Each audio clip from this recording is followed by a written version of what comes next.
People keep telling me of Jesus' historicity, of witnesses, contemporary proofs of authenticity.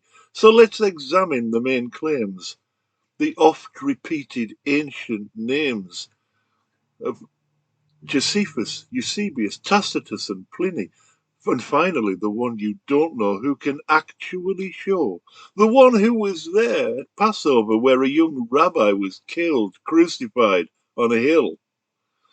What he said may surprise, it might open your eyes. But we'll start with Josephus and see where that leads us. He was born in 37 CE, so how could it be that Josephus the Pharisee was eyewitness to Jesus who died in 33?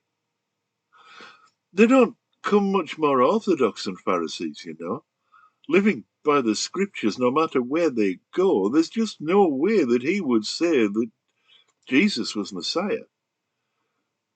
The 4th century forger who wrote those words was clearly a liar, possibly Eusebius, renowned for his tall tales.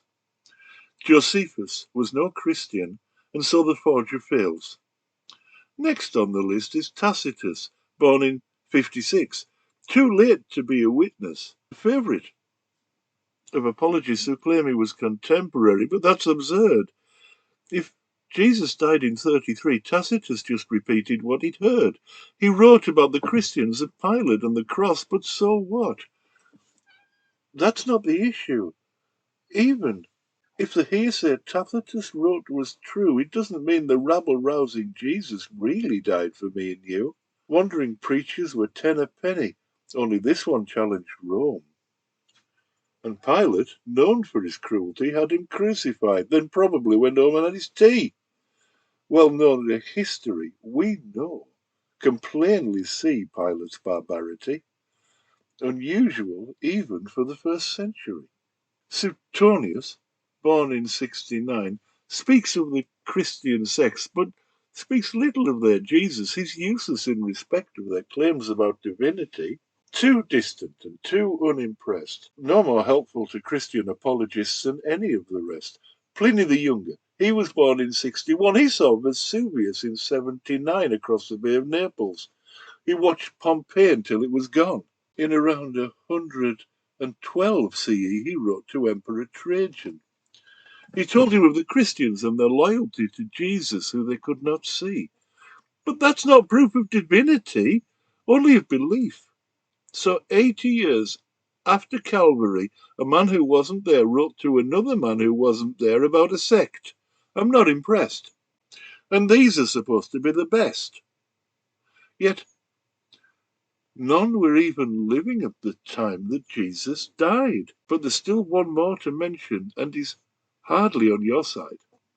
Born in 20 BCE, a Jewish scholar, polymath, and diarist, Philo of Alexandria is interesting because of what he missed.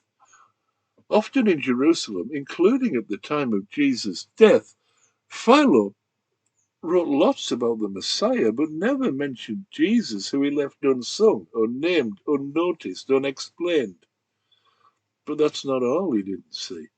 This brilliant man of history, theology, philosophy, divinity, this actual contemporary, he didn't see the darkened skies. He didn't see dead people rise and visit old friends before their eyes. He didn't see the curtain tear, almost as if he wasn't there.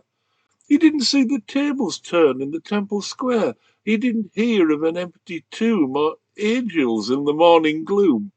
Not only that, he didn't note the 3-year mission or the Great Commission. Before and after Jesus' death, it's as though old Philo was deaf. He lived until 50 CE.